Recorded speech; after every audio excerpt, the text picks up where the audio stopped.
This podcast is brought to you by Most Valuable Podcasts, leading the league in podcasting entertainment.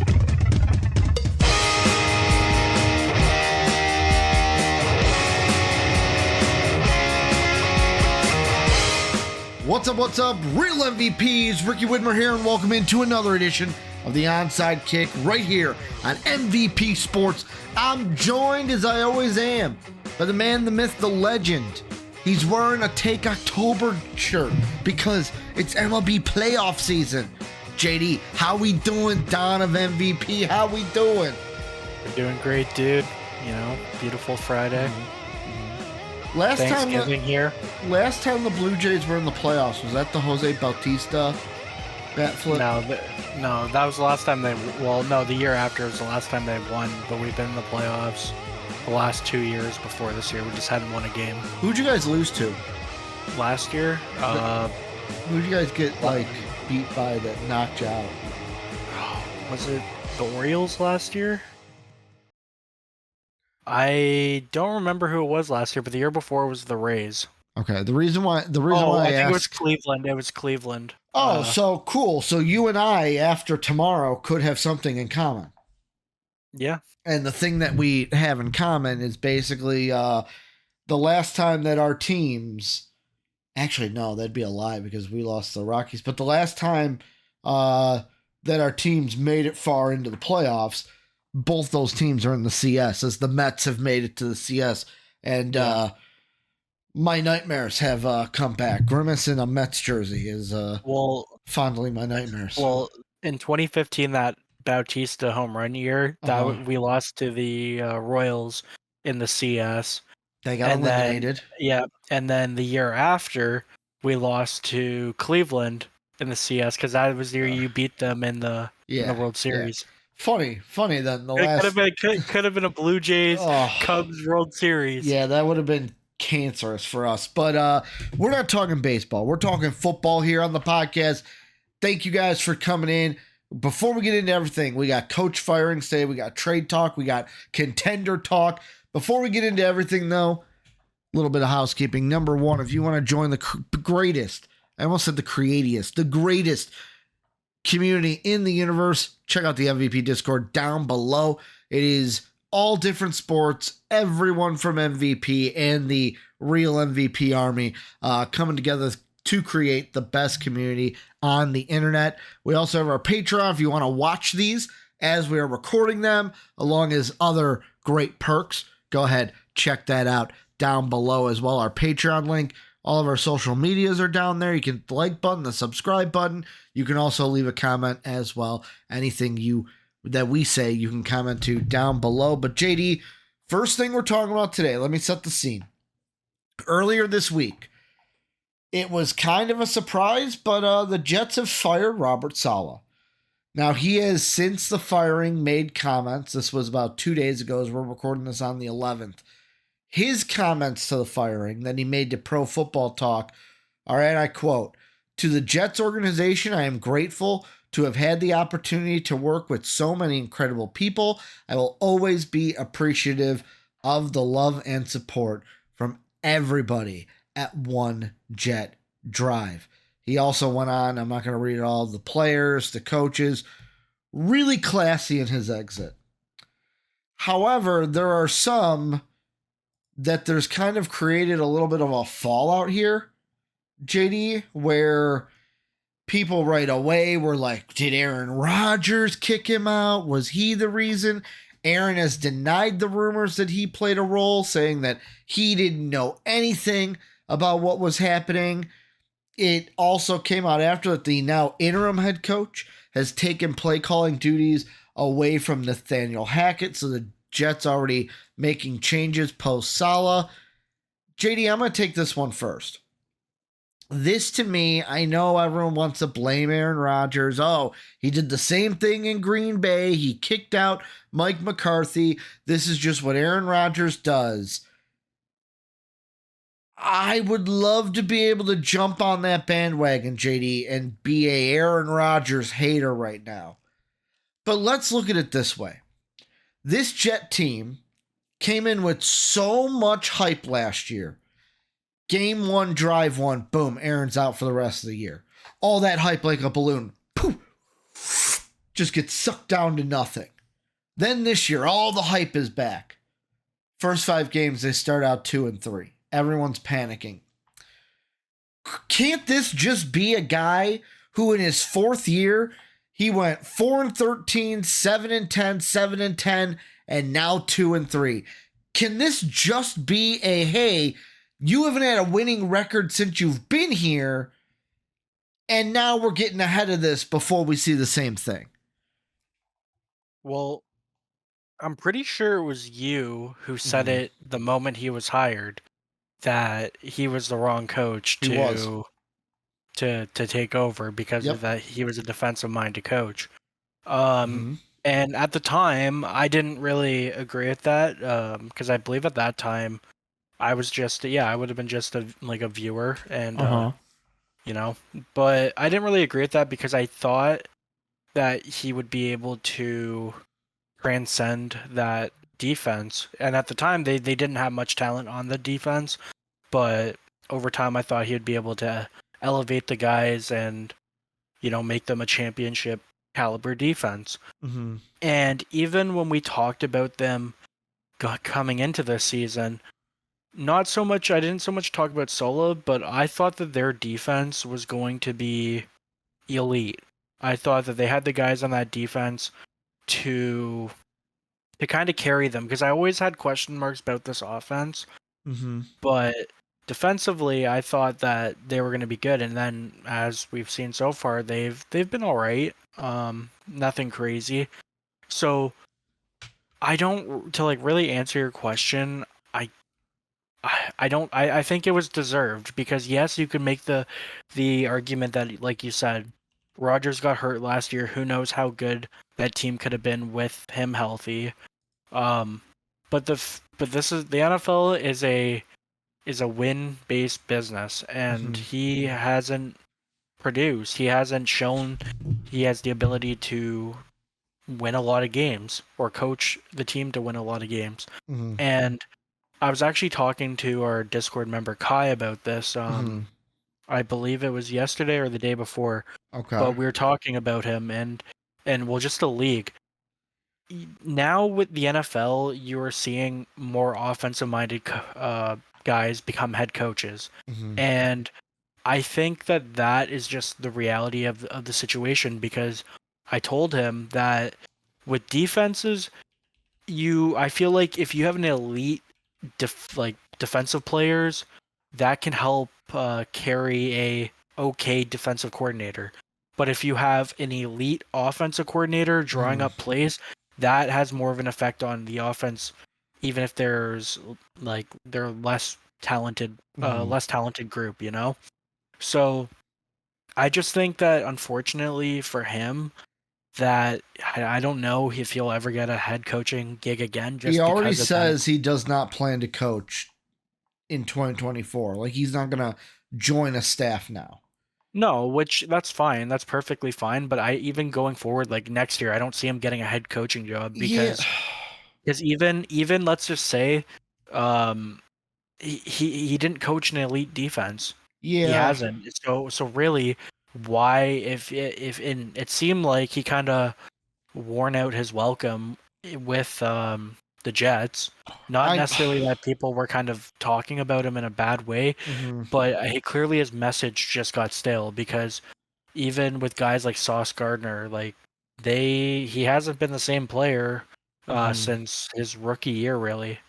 And I mean, again, if you're supposed to be an elite defensive coach, again, I'll stand on this that Sauce Gardner is probably one of the best cornerback prospects we've seen. And the fact that he's kind of stunted as a rookie, I'm gonna push back on that just a little bit.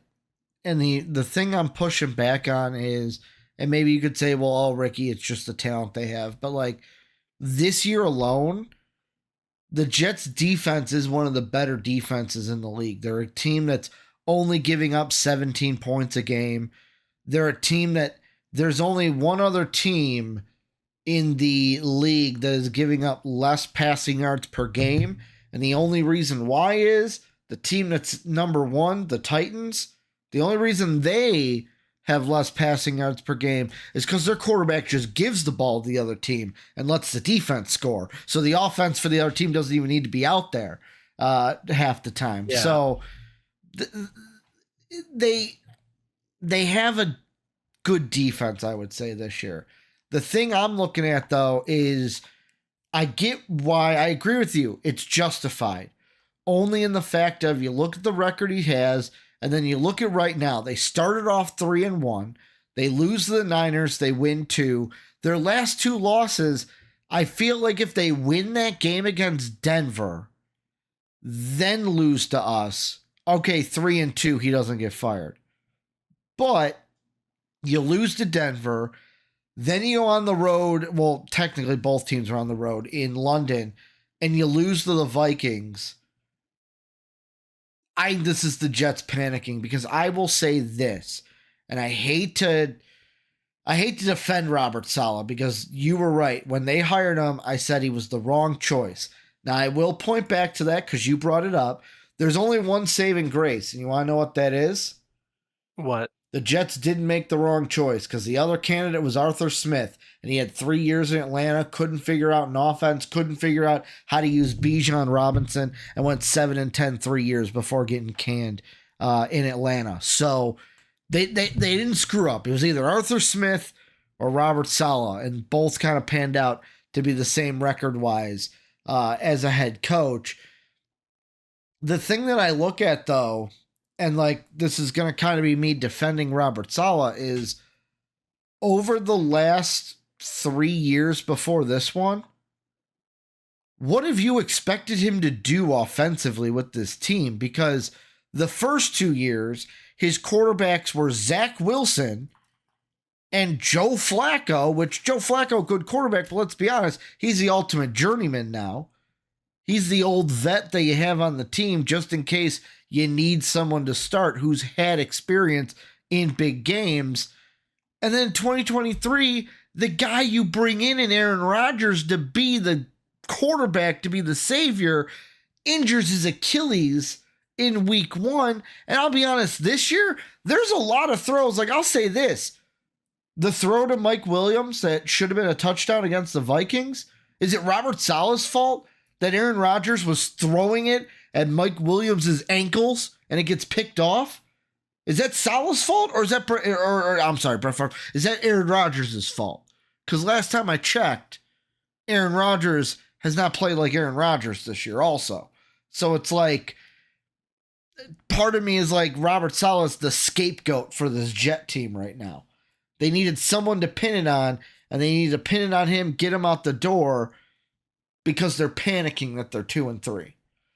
Well, yeah, but both can be true, right? Like you can make that literal argument, I feel like, for most coaches. Okay. And because, like, again, the players, something you hear, and I'm sorry not to make this a Bengals thing, but something you always hear with the players, oh, we didn't execute. We didn't execute the play calls.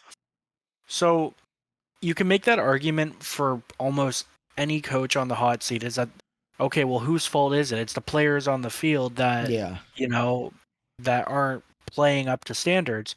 So, but I do agree. I think in a way, Saleh was a scapegoat, because that, I believe that the Jets, like, from a top down with their organization, not a great organization. Yeah. Just a mess, because they've whiffed on draft picks. They've whiffed on free agents. They're just clearly, I guess, their scouting department isn't that great. And I think that that's where you can kind of see the issues, the cracks in the organization, because it's something that us as, I don't know what you would want to call us, media or just podcasters, football fans. Yeah. But something that we really need to consider in a lot of these situations is it comes, like, most of the issues come from up top, right? So, but unfortunately, all we really have to talk about on a regular basis are the coaches, right? So I think, I mean, I'm not saying Saleh's the worst coach in the league. I don't think so. but I can't blame the organization for firing him and maybe just starting new and hope that they strike gold with their next hire because, like I said, he hasn't won enough in the NFL as a head coach. And and if you're an ownership, well, you're not going to admit that it's your fault, right? Yeah. So he had to go, and I just the reason why I'm okay with it is because, I mean, I don't think he was going to be the coach to take them to the Super Bowl, and I don't really know where the Jets are from an organizational standpoint because I don't think Aaron Rodgers is really good anymore. So who knows where they go from there or from him at quarterback. And the defense is still, like I said, it's good, but I think it can still improve, especially in the run game, like the run defense. JD, what are the two most important positions in football? Quarterback and pass rusher. Quarterback and pass rusher. I've been saying that for years. It doesn't change. Mm-hmm. When I look at this team, and now I'm looking at 2021, his first year, who did he have start most of his games at quarterback? 13 games? Rookie Zach Wilson. So rookie quarterback off the start, who was rough. Then in 2022, Zach Wilson only played 9 games. You had Mike White and Joe Flacco split the other games. Last year, Aaron Rodgers tears Achilles game 1. Zach Wilson then plays 12 games. You got Trevor Siemian and Tim Boyle playing 5 and 3 games respectively. And then this year it's been all Aaron Rodgers. You're right in the organizational part because what has this team done to help him offensively? That is the thing. Nothing. And I do say it's funny that you take a look at Nathaniel Hackett, right? Another one that I don't know what this guy has done to just get jobs, but like this is a guy that ever since his time with Aaron Rodgers at the Packers, he's not that good. Remember the Broncos? Oh, Nathaniel Hackett's going to be amazing. He's going to help this offense so much. And they ended up canning him after 1 year. I don't even think he made it the full year. I'm glad you brought that up because I don't know if you saw, but the interim coach, Jeff Ulbrich. Yeah, he took the play calling away. No, yeah, he gave it to Todd Downing. So I mean, Hackett's still the OC, but Downing, I guess, is going to be the one to call the plays. So we'll see how the offense changes from that. Let's see. Todd Downing's a guy where this is his first year with the Jets. Well, second year. He was their passing game coordinator last year. In 2021 and 2022, he was the offensive coordinator for the Titans. Ooh, who was the Titans quarterback in 2021 and 2022? 2021, it would have been Tannehill. Would it have been Tannehill? Yeah, because that was the year we beat them. Okay, so Tannehill was the quarterback then. They went to the postseason. And 2022 was still Tannehill. Yeah. He was also the offensive coordinator. He was a tight ends coach with the Vikings, but like tight ends coach, you're not really calling plays. He was an offensive coordinator with the Raiders going all the way back to 2017. That seems like ancient times now. Other than Derek Carr was their quarterback and Marshawn Lynch was their running back. So like, I don't know. I'm not gonna say that he's not gonna pan out, but it's just like this team is in disarray, and I feel like the only reason why I feel like, and this is me talking after the fact, before the fact I was not calling for them to fire Robert Saleh, but the reason why I'm like, okay, I could see where this kind of needed to happen is you're 5 games in, your next 2 games are against teams that you desperately need to beat. You're playing Buffalo, who just saw its first loss. Right? First loss was to the Ravens? Second loss. First loss was to the Ravens. They then lost to the Texans. That was 2. So you see 2 losses right there. And this is a team everyone's talking about who could go to the Super Bowl this year. Then you play the Pittsburgh Steelers, one of the better defenses in the league right now, right next to my Vikings. Then you get New England. Then you get Houston, who's well. Then you get the Arizona Cardinals, who can play well. Then you get the Colts. We'll see what kind of a Colts team you get, because that's kind of hot potato. Then you get a bye. Then you get Seattle. So it's like the schedule coming up, there's teams that you have to be on your A game in order to beat. And I feel like this needed to happen because, one, we got to salvage the season. And two, we got to make Aaron happy because we only got 1 year left of him after this. And I'm telling you, if Aaron's not happy this year, next year is just going to be riddled with effing trade me. Mm-hmm. Yeah, and this team, like I said, I mean, we'll see how Rodgers finishes the year.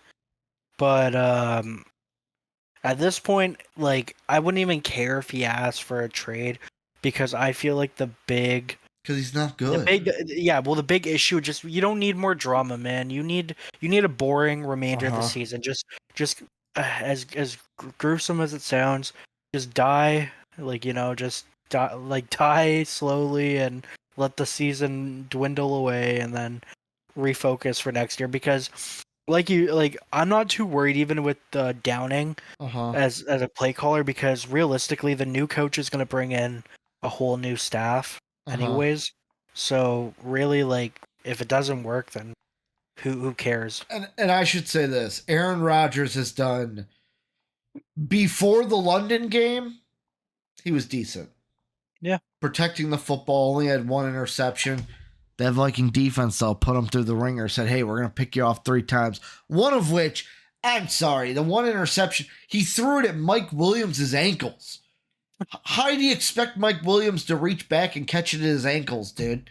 So how'd you get the pick then, if he threw it at his ankles? Because the cornerback was like, then cut the route and like got down to the ground. To pick it off, or like got like center of gravity down. Because I remember being like, watching it live before work and being like, where was he throwing? Like, Mike Williams had the man beat and he threw it behind him at his ankles.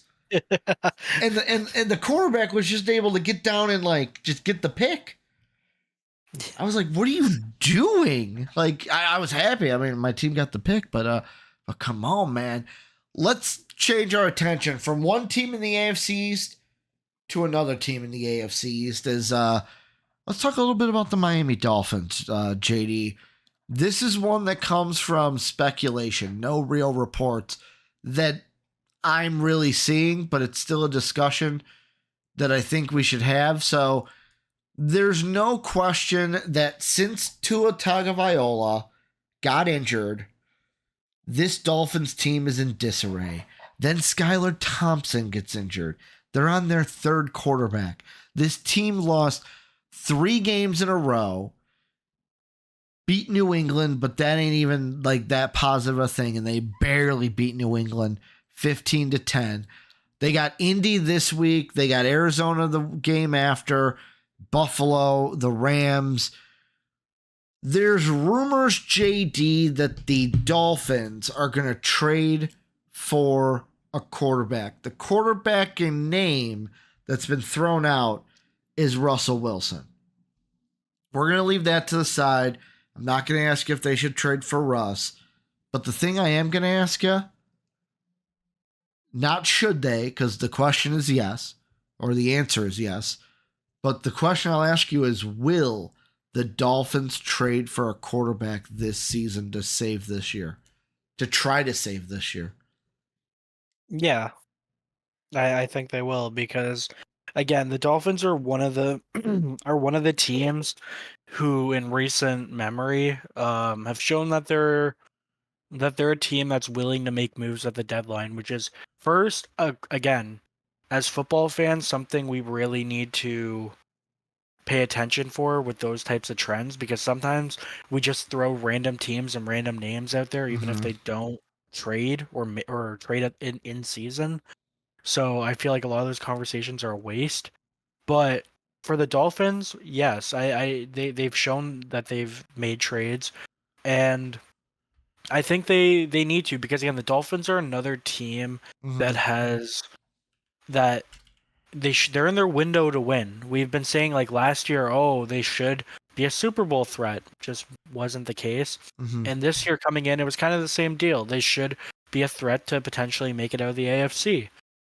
And again, you can't predict Tua injuries, but I think it makes sense. And they're not going to get obviously an elite quarterback through trade, but I think they'd be completely okay with giving up, let's say, like some mid-round picks or late picks for a high-end backup, because right now they don't have that. I mean, Tyler Huntley, I actually really like.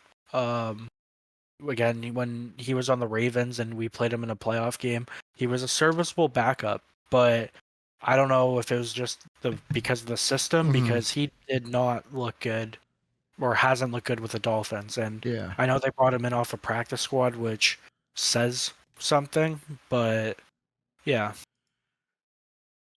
Is there a chance though that like, because like I think about it and I go, is there a chance this team just says, you know, because like many people were throwing around the like, oh, they're gonna bring back Ryan Tannehill, and then like the news came out, they're like, oh well, Tannehill doesn't want to come back unless he knows he's gonna like be the quarterback for the whole year, because there's a whole thing of like, oh well, if Tua comes back, then Tua will be the starter.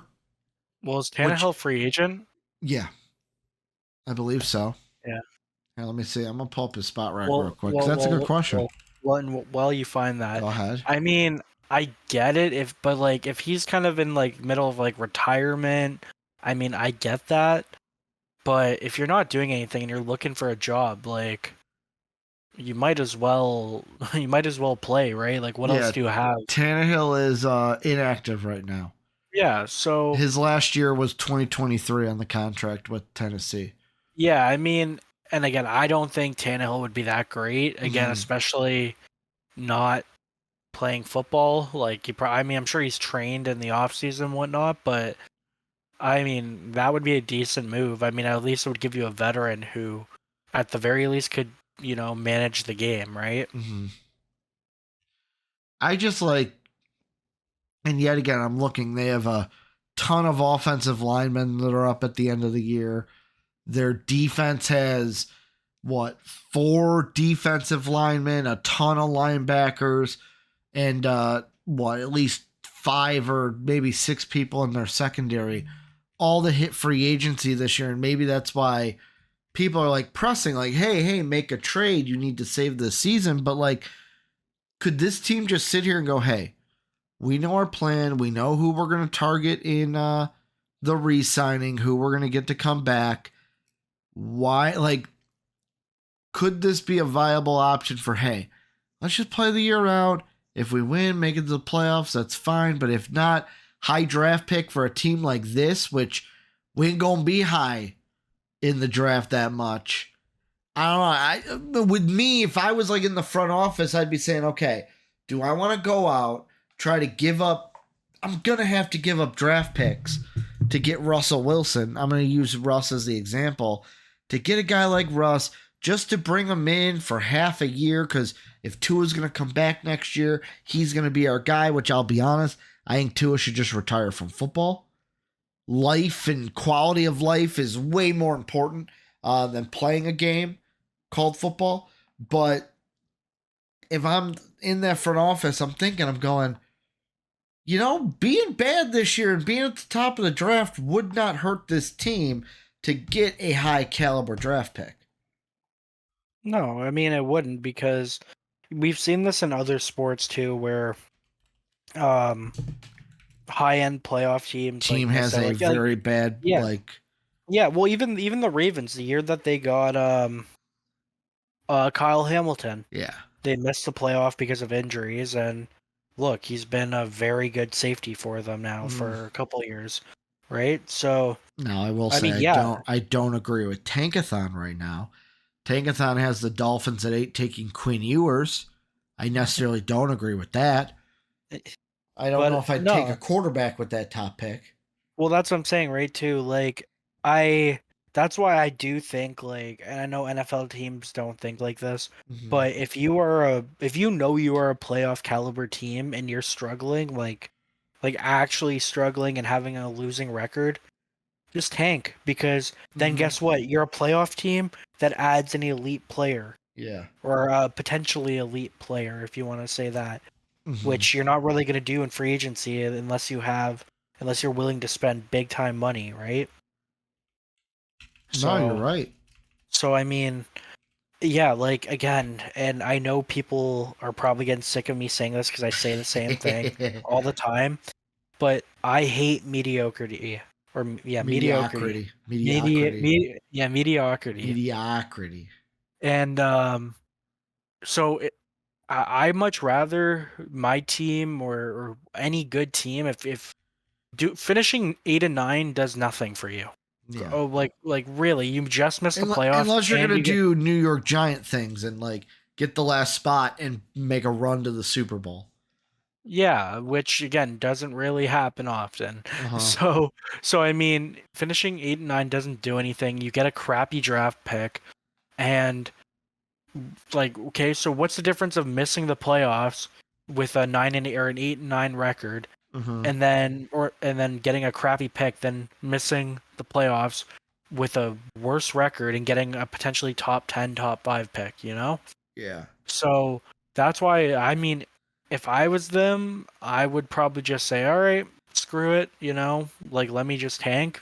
But I get that, that's a loser attitude, I guess. But Like you're not I going mean, out there trying to lose, but you're not no, upset if you do.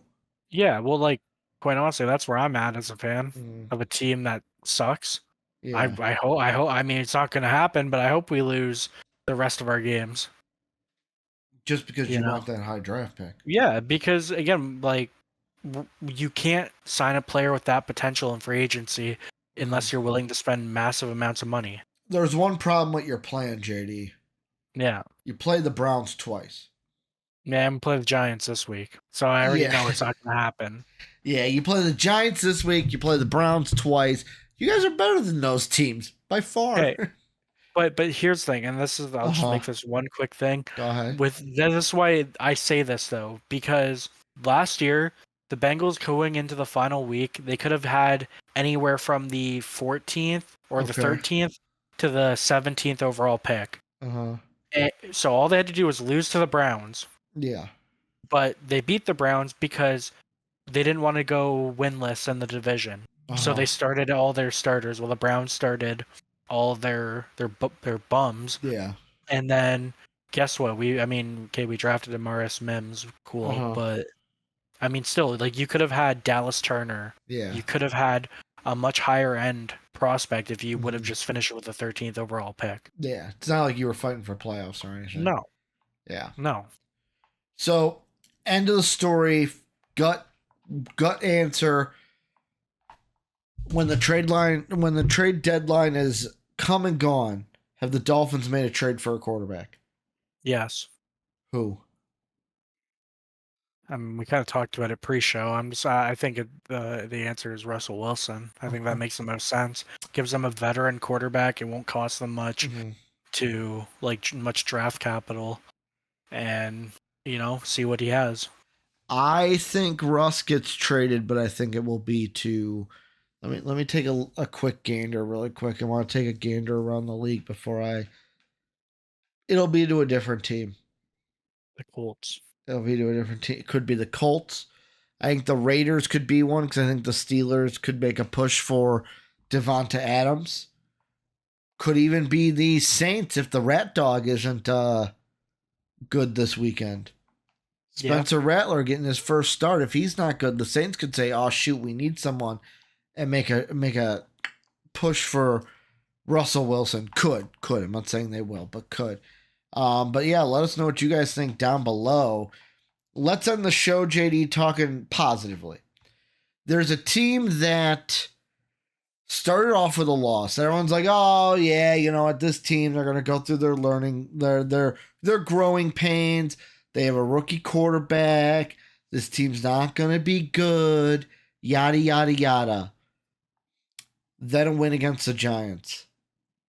Then they go into Cincinnati, Monday Night Football, get a win over your Bengals. Then they go into Arizona, completely destroy the Arizona Cardinals. Then Cleveland. They welcome Cleveland and completely destroy the Cleveland Browns. JD, my question to you. First questions first. I got a second one lined up for later in the conversation. Commanders are now 4-1 heading into this week against the Baltimore Ravens. I'm not saying they're going to win, even though I picked them in my confidence poll this week. Not going to say they'll win for sure in Baltimore. But question to you still, are the Commanders contenders this year? Are they showing that they're contenders? For the playoffs? Playoffs, super, anything. Are they showing that they are contenders and not just pretenders? Like, we've gotten lucky. I'll say for playoffs they're contenders. I don't know, but they're definitely not Super Bowl contender in my eyes. Right now they're not. No. A lot can happen the rest of the year. They could get big wins and change minds, but for right now. Yeah, I mean, there's they have I believe they have they have a third place schedule, I believe. Or third or fourth, whatever. They had the 12th easiest schedule on the positive side of the margin of the Mendoza line. Yeah. And again, they have a rookie quarterback who is making me look pretty smart, so love that. And yeah, they're a team that looks like they're playing with house money this year. I mean, no, like you said, nobody expected them to really do well.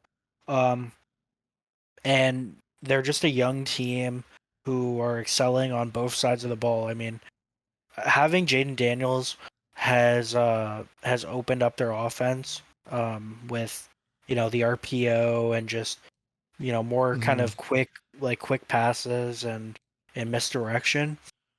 And again, he's also getting help though from his weapons too. Finally, Terry McLaurin's look good. Then they have their offensive line is actually, I mean, at the beginning of the season they were kind of struggling. But now that kind of sorted itself out.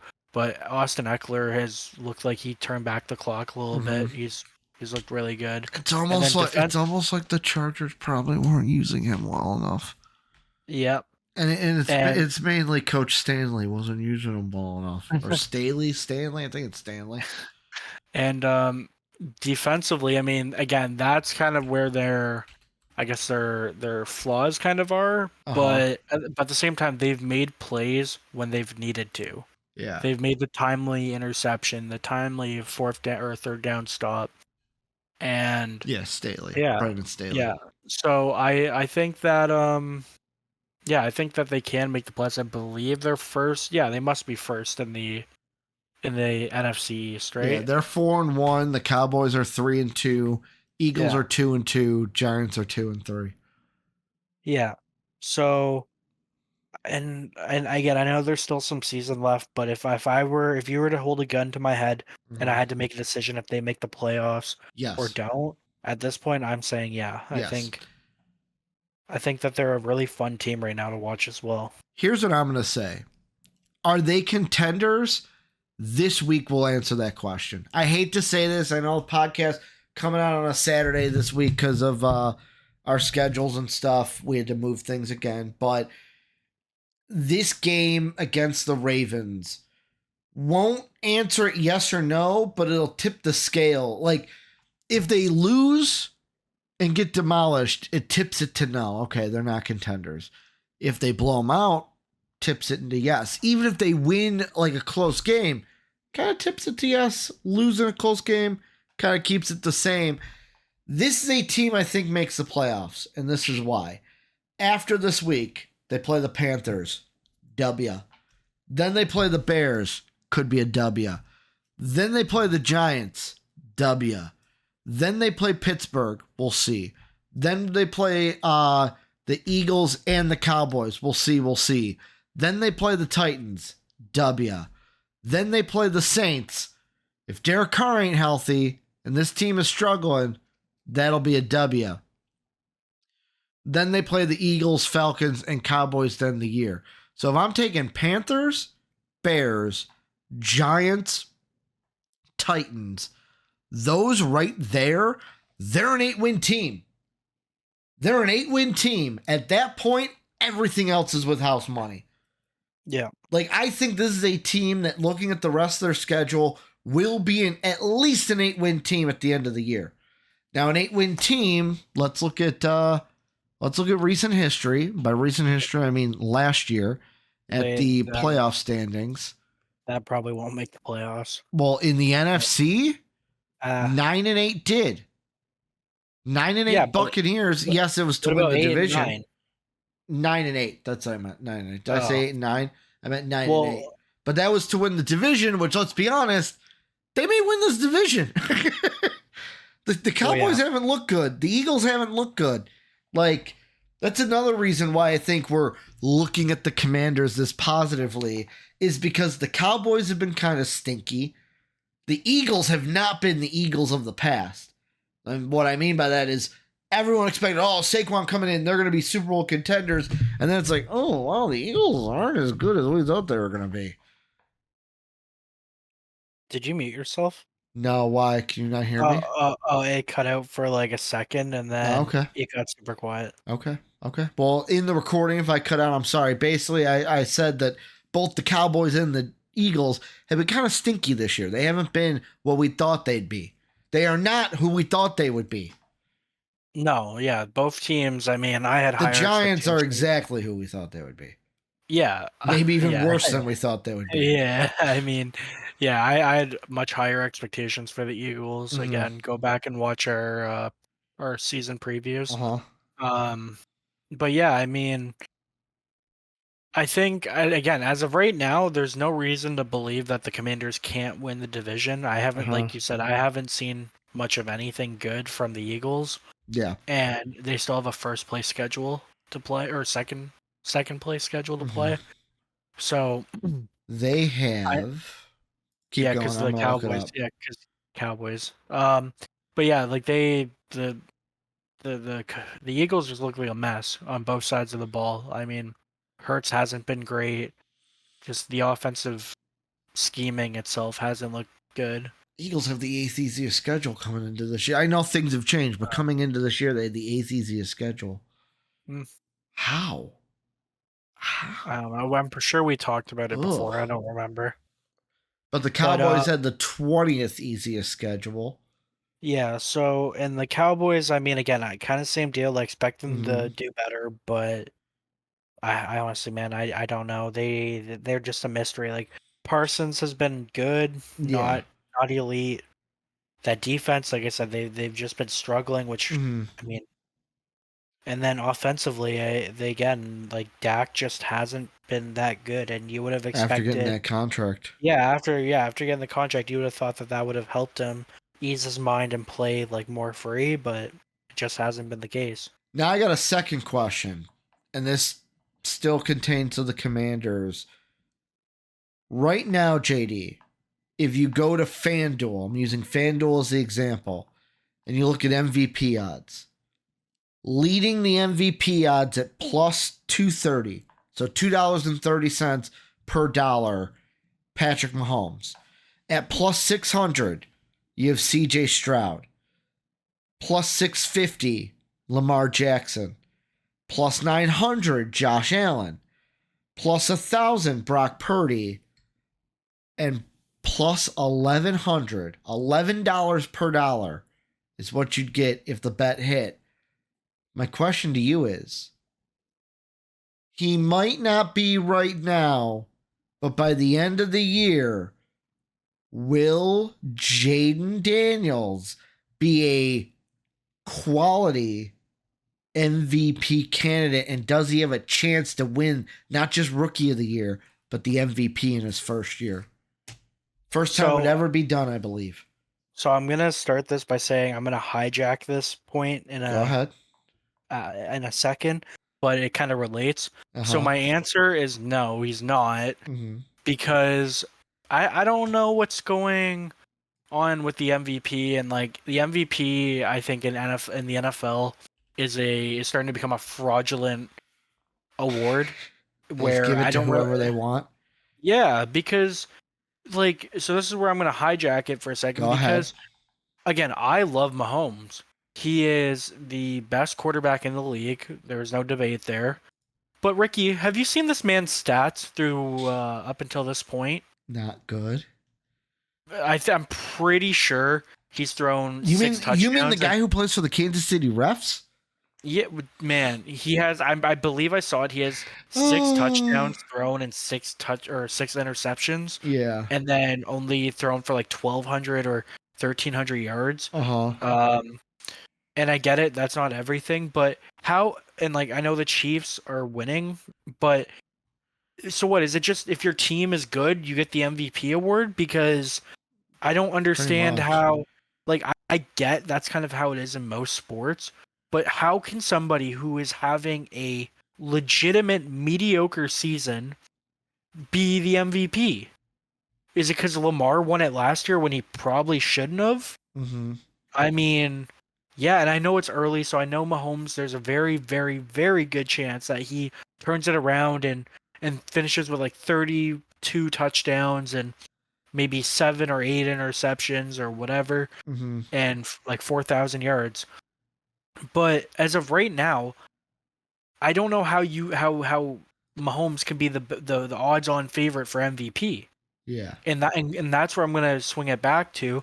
I don't think Jaden Daniels is gonna win MVP this year or be in consideration because he's a rookie, and clearly this trophy, this award, is only based off name value, and he just quite frankly isn't there yet. Maybe next year, maybe the year after, but it seems like if you're not the most popular player in the league, then your MVP award, your chances are non-existent. Now, I will say this. I'm currently going through, and Pro Football Reference sometimes has like 5 people on the voting, sometimes 2. So sometimes there are only 2 guys that are in the race, and they're the only 2 that gets votes. But I'm going back all the way to 2010. At 2011 right now. Give me 1 second. 2010. Okay. So I've gone all the way back to 2010. There are 2 years. The first one, and these are 2 guys that were the closest to winning the award in their, like, close to the rookie year. One was a rookie when he finished with MVP votes. The other one was a sophomore. I will ask you this. Do you know who the sophomore was? Meaning he was in his second year in the league and got MVP votes. Can you give me a year? It was 2017. Tom Brady was the winner. Oh, was it Watson? No, it wasn't Watson. You're close though with that last name. Wilson? No. This guy was holding he's holding a clipboard now. Blew out his knee and his team won the Super Bowl without him. Oh, Wentz. Carson Wentz. Yeah. That year in 2017, Tom Brady was 1 in MVP voting, won the award. Todd Gurley was 2. Carson Wentz was 3. Yeah. Carson Wentz finished, played 13 games, just shy of 3,300 yards, 33 touchdowns, 7 interceptions. Yeah. That year. Just to put it in perspective, Tom Brady had just shy of 4,600 yards, 32 touchdowns, 8 interceptions. So Tom Brady won it because of the yards. Plus that year, I think the Eagles, 2017, were the Eagles good? 13 that's the year they won the Super Bowl. Was it? Yep. Was it? Yeah, it was. Oh, that was the year he got injured. Yep, that's right. Yeah. He was having that MVP like year and then he got injured. The other one was the year before. There was a rookie that finished 6th in MVP voting, just like Jaden Daniels right now. So that would have been the Wentz draft then, if it was the year before. So then, do you want the rookie's stats? Was it Jared Goff? No. So as a rookie, his team went 13-3. This is 2016, so the year before the Wentz. So 13-3 is his team's record. He played in all 16 games. 3,667 passing yards, completion percentage of a 67.8, 23 touchdowns to 4 interceptions that year. He got sacked 25 times. And can you just tell me he was a first-round pick? He was, give me a second. So I'm trying to remember that draft. He was not a first-round pick. He was a fourth-round pick. He's a fourth-round pick. 135th overall. Do you want another hint? Go ahead. Yeah, give me another hint because I know same division as the Eagles. Wasn't Daniel Jones, right? No, this was way before Daniel Jones. Yeah. So that would have been. Let me know if you want the next Dak? hint. It was Dak. It was Dak. Yeah. Dak finished sixth. I should have known by 4. I should have known by 4. Matt Ryan won the MVP that year. Yeah. But Dak finished. He's from what I'm looking at, the last rookie quarterback to get MVP votes. Yeah. And he finished 6th. That team went 13-3. I'll also be honest, Zeke finished 4th in MVP voting that year. So they had 2 players. Too. Yeah, they had 2 players with MVP votes that year. Yeah. Could Jaden Daniels be like that? Could he finish higher? The top 3 that year was Derek Carr with the Raiders was 3, Tom Brady was 2, and Matt Ryan won the award for MVP. That was the 11-5 Falcons who lost in the Super Bowl to the Patriots. 28-3. 28-3. You're exactly right. Like I look at this and I go, if the Commanders somehow go like 13-4, 13-4 or 14-3, because we have the extra game now.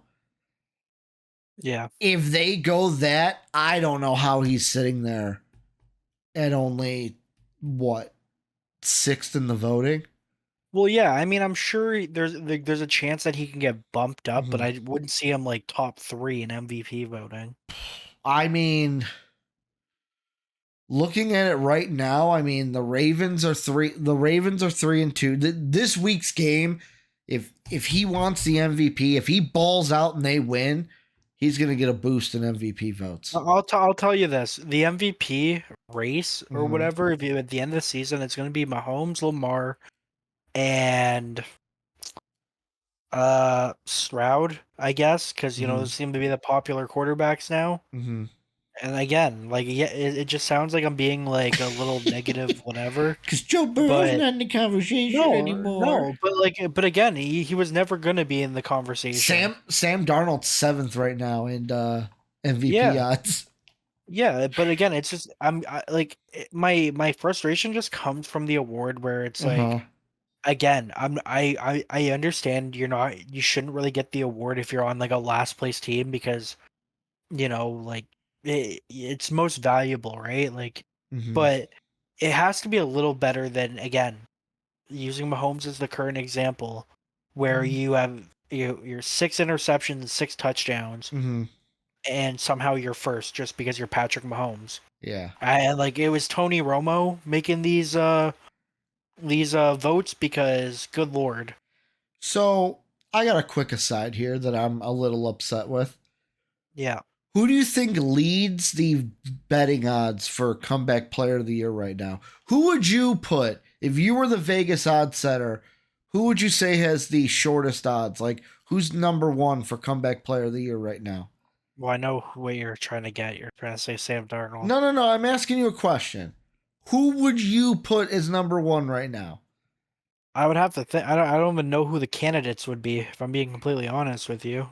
But take a second to think about it, brother. I mean, I know the answer is Sam Darnold, but do you want to know who currently is number 1 in the betting odds for comeback player of the year? Yeah, because I have no idea. Chains. It's Kirko Chains, Aaron Rodgers, Joe Burrow, and then Sam Darnold. Why is Burrow? I'm sorry. How is Burrow 3? Hey, Burrow already was comeback player of the year. He won it in 2021. Yeah, I get it. He was injured last year, but have you looked at the? I'm sorry, this is not a Ribbit JD episode. No. But like has a player ever won 2 comeback player of the year awards? I would have to look into it because, like I said, Burrow won the award in 2021 when he came back from his injury. And you guys are not because of him, not because of him. But because of him. I looked at that and I went, what? What? But no, I do agree. Darnold should be out of those on the list. How is he not number one right now? Because Darnold was an absolute bum for all his career, and then Kirk O'Chains can only play in part. He goes to Atlanta and he becomes Bizarro Kirk. He plays okay in noon games and he plays insane in primetime games. Usually, what's been his kryptonite. He's Bizarro Kirk right now. But to end this, final answer, just Commanders, contenders, pretenders. Playoff contender. I'm going to say they're contenders. Jaden Daniels, how high in MVP voting will he finish? I'll say he'll get up to 5th. You're saying 3. I'm going to say he gets to 3 at the most. He might even win the damn thing. He won't win it because, Mahomes will probably win in the end because it's a popularity contest. But I think he'll get to 3. I think he's going to be, him and those Commanders are going to be very good. And it's going to be very hard to argue that he is not the most valuable to his team if they get to like 13-3, 13-4, 14-3.